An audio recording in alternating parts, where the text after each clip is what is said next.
Je donne la parole à la vice-procureure Najat Shamim Khan. Monsieur le Président, merci de me donner l'occasion de présenter un exposé au Conseil de sécurité aujourd'hui. J'aurais espéré avoir pu être des vôtres aujourd'hui en salle du Conseil de sécurité, en particulier étant donné l'importance du moment actuel au Darfour, mais je regrette ne pas avoir obtenu un visa pour présenter un exposé conformément au mandat confié par ce Conseil. Je tiens à également remercier son Excellence, le représentant permanent du Soudan auprès des Nations Unies. Monsieur le Président, Excellence. Depuis ma dernière intervention devant le Conseil, la situation au Darfour est encore plus sombre. Les habitants du Darfour font l'objet de tortures collectives. La chute d'Al-Fasher aux mains des RSF s'est accompagnée d'une campagne organisée calculée de souffrances indicibles contre les communautés non arabes en particulier. Des viols, des détentions arbitraires, des exécutions, des charniers, et tout cela dans une très grande envergure. Bon nombre de ces crimes ont été filmés et célébrés par ceux qui les ont commis. Cette situation sinistre se poursuit, attisée par un sentiment d'impunité la plus complète. Notre riposte ne doit pas se cantonner à des platitudes prononcées en cette salle du Conseil, mais se traduire en actes concrets sur le terrain. Tel qu'indiqué dans mon rapport, le bureau du procureur travaille sans relâche à recueillir des éléments de preuve, à accélérer ses enquêtes aux côtés des populations touchées pour ce qui est des crimes perpétrés à Djamena, au nord Darfour et également à au Darfour occidental et Al-Fasher au Darfour septentrional. Sur la base des informations, des éléments de preuve recueillis par mon bureau lors de la période de l'examen, dont des vidéos, des audios, des données satellitaires, le bureau du procureur estime que des crimes de guerre et des crimes contre l'humanité ont été perpétrés à El-Fasher. Notamment, et en particulier fin octobre, lors du point d'orgue du siège de la ville d'Al-Fasher par les forces d'appui rapide. Des vidéos analysées par mon bureau démontrent des crimes similaires qui auraient été commis précédemment par les RSF, forces d'appui rapide, dans d'autres zones du Darfour, notamment détention, mauvais traitement, meurtre de personnes appartenant à des tribus en arabe. Les membres des RSF y célèbrent des exécutions directes et ensuite profanent les dépouilles. Nous avons corroborer ces images aux côtés d'autres sources afin d'établir la responsabilité pénale de ces actes, et notamment par les moyens suivants, en analysant des images satellitaires indiquant que des meurtres de masse ont eu lieu ou encore des tentatives de dissimuler des crimes en creusant des charniers. Nous avons également noué des liens avec les populations touchées. Nous avons identifié les éventuels témoins afin d'obtenir et de vérifier des informations préliminaires recueillies. Nous examinons les communications reçues de la société civile et d'autres partenaires qui démontraient ce que nous avons constaté dans ces vidéos. Et le tableau qui s'en dégage est odieux. Des crimes massifs, organisés, généralisés, dont des exécutions massives. Des atrocités utilisées en tant qu'outil pour asseoir son emprise. Comme indiqué également dans mon rapport, pour ce qui est de Al-Geneina, mon bureau a pu aller fortement de l'avant dans son travail d'enquête. Nous avons ainsi mené des entretiens avec des témoins directs d'attaques dans des pays accueillant des réfugiés soudanais. Ils nous ont fourni des éléments de preuve convaincants quant à des attaques menées contre des camps de déplacés, des pillages, la prise pour cible aveugle de populations civiles, des détentions, des crimes fondés sur le genre et des crimes contre les enfants ou touchant les enfants. Ces éléments de preuve indiquent que les atrocités commises à Al-Jenéna en 2023 se sont reproduites à El Fasher en 2025. Et ces crimes sont perpétrés ville après ville au Darfour et se poursuivront tant que ce conflit et le sentiment d'impunité qu'il alimente ne prennent pas fin. Comme je l'ai dit au Conseil lors de mon dernier exposé, dans le cadre de nos enquêtes, nous suivons des méthodologies rigoureuses pour enquêter sur les crimes fondés sur le genre. Il est indéniable, dans le cadre de nos enquêtes, que les violences sexuelles, dont le viol, ont été utilisées en tant qu'outil de guerre au Darfour. Cela ressort très clairement de nos contacts avec les communautés affectées et également des témoignages que nous avons entendus directement et de notre coopération étroite avec nos partenaires de l'ONU et d'autres organisations qui documentent ces atrocités. Les enquêtes systématiques et efficaces sur ces crimes demeureront une priorité incontournable lors de la période à venir. Dans ce contexte, nous sommes bien conscients, et nous avons tenu des discussions avec les autorités du gouvernement du Soudan. Nous sommes donc bien conscients des obstacles culturels et fondés sur le genre quant au signalement de ces crimes à la CPI et à autres partenaires compétents.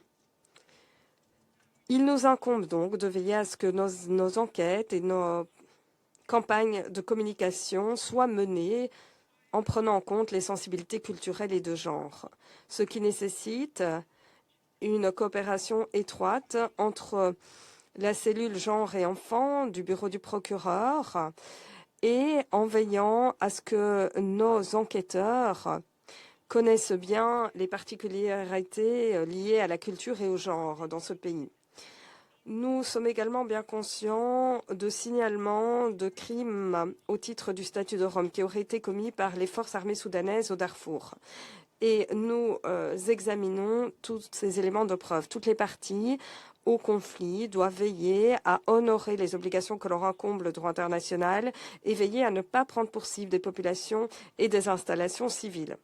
Nous invitons tous ceux qui disposeraient d'informations sur des crimes commis à Al-Fasher, à Al-Jenéna ou au Darfour, à fournir ces informations à la CPI, en particulier par le biais de notre plateforme en ligne sécurisée OTP-Link. L'heure est venue de nous assurer que tous nos efforts collectifs, toutes les informations dont disposent nos partenaires et les populations sinistrées soient utilisées aux fins de nos enquêtes. Monsieur le Président, Excellences, alors que nous avons intensifié nos enquêtes au Darfour, nous avons également constaté un premier pas vers la justice à La Haye. Le 6 octobre 2025, M. Ali Mohamed Ali Abdelrahman a été condamné par la Cour pénale internationale pour crimes de guerre et crimes contre l'humanité perpétrés au Darfour, dont des meurtres, tortures et affronts à la dignité humaine. Les juges de la Chambre de première instance l'ont condamné à l'unanimité de tous les chefs d'accusation. Le 9 décembre, il a été condamné à une peine de réclusion de 20 ans pour ces crimes. Monsieur Abdelrahman était le dirigeant janjaouite connu sous le nom de Ali Kouchaib. Il a confirmé son rôle d'auteur et de co-auteur de crimes. Il a également confirmé sa responsabilité d'avoir donné l'instruction de commettre ces atrocités. Il a également confirmé ses liens étroits avec des membres de hauts responsables du gouvernement du Soudan, dont les fugitifs, les ministres Abdelrahim Mohamed Hussein et Ahmad Haroun.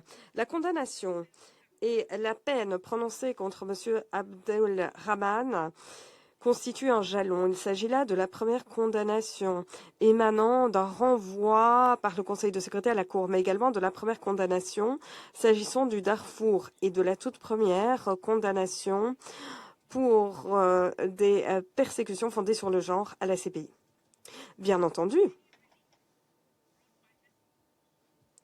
s'il s'agit là d'un soulagement, n'oublions pas les souffrances profondes que nous constatons toujours au Darfour. Mais les habitants du Darfour n'ont cessé d'insister sur ce fait. Ce procès, cette condamnation, constitue un jalon pour les centaines, les milliers de victimes qui ont fui leur foyer en 2003-2004 et pour ceux qui ont souffert entre les mains des Janjaouites.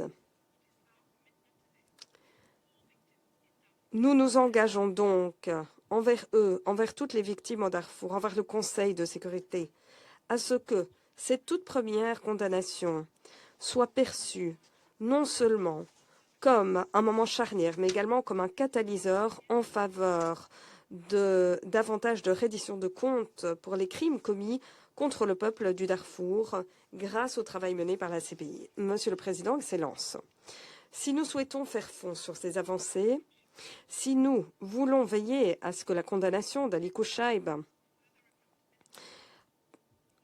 entraîne de nouvelles condamnations, la coopération plus active de tous nos partenaires s'imposera. L'ampleur des souffrances et des crimes perpétrés au Darfour à l'heure actuelle ne pourra être contrée que si nous œuvrons à l'unisson. Ces 6 derniers mois, nous avons pu constater plusieurs grandes avancées dans notre coopération avec toute une myriade de partenaires, ce qui a permis d'aller de l'avant.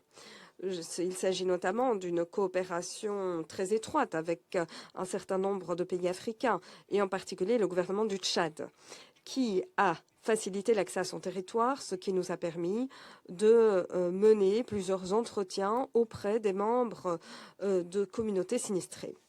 Une coopération approfondie également avec nos partenaires de la société civile, notamment lors de réunions en présentiel dans plusieurs États visant à recenser les moyens d'œuvrer de façon plus efficace ensemble afin d'étayer les crimes commis au Darfour, et des liens resserrés avec la mission d'établissement des faits de l'ONU pour le Soudan ainsi que d'autres partenaires de l'ONU, en particulier s'agissant des crimes fondés sur le genre.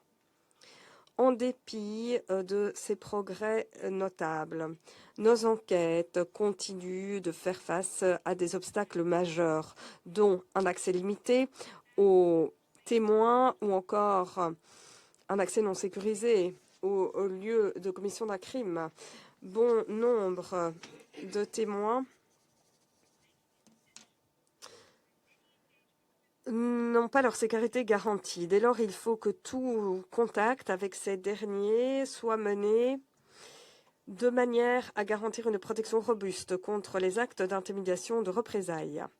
Face à ces défis colossaux, nous avons besoin de plus de soutien. Dans mon rapport, j'ai mis en exergue plusieurs domaines dans lesquels une assistance supplémentaire des investissements en ressources sont sollicités de la part des États, des organisations régionales et internationales et de nos partenaires de la société civile.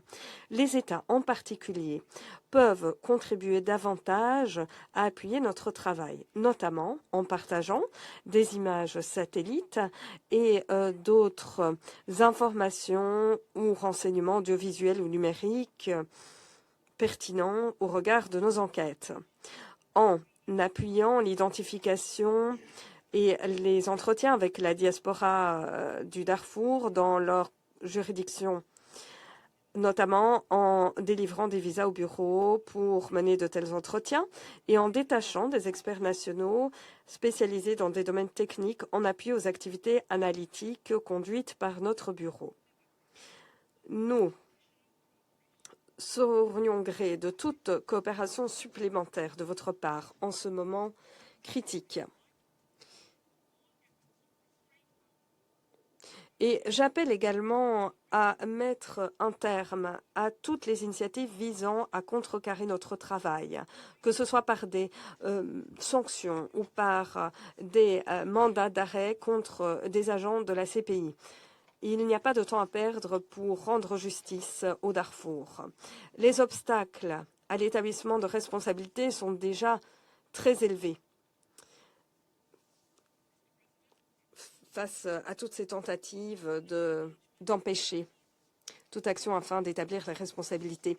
Dans le cadre de nos contacts avec les autorités soudanaises lors de la période de l'examen, des progrès ont pu être accomplis. Des engagements en faveur de la coopération ont été pris. En effet, le gouvernement du Soudan a appuyé de nouvelles missions du bureau à Port-Soudan et a également donné suite rapidement à diverses de nos demandes.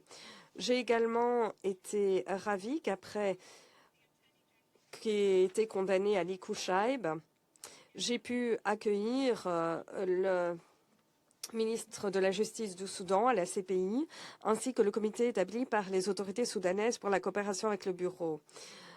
Ce dernier moi-même avons mené des discussions candides sur la criminalité qui prévaut au Darfour et au Soudan, et notamment la multiplication des crimes fondés sur le genre tout au fil de ce conflit. Nos discussions étaient très concrètes et positives, en promettant de poursuivre la coopération qui pourra faire la différence dans nos enquêtes. Cette promesse a été faite non seulement à la CPI, mais également au Conseil et aux victimes des atrocités au Soudan. Et nous espérons sincèrement que cette promesse sera tenue. Je voudrais également être très clair sur un point crucial. Le gouvernement soudanais doit travailler très sérieusement avec nous en se focalisant sur l'arrestation des personnes faisant l'objet de mandats d'arrêt de la part de la CPI et qui se trouvent au Soudan. Omar Hassan Ahmad al-Bashir, Ahmad Haroun et Abdel Rahim Mohamed Hussein. Je le souligne une fois de plus, M. Haroun en particulier est notre priorité. Des mesures doivent être prises afin de le traduire en justice ou afin de l'amener à se rendre de façon volontaire. Mesdames et messieurs, Excellences, pour conclure, je tiens à vous faire part des propos de victimes du Darfour très courageuses en salle de la CPI lors du procès de M. Abdelrahman. La justice et les demandes en faveur de la justice constituent une demande de traiter un être humain avec dignité, justice et équité.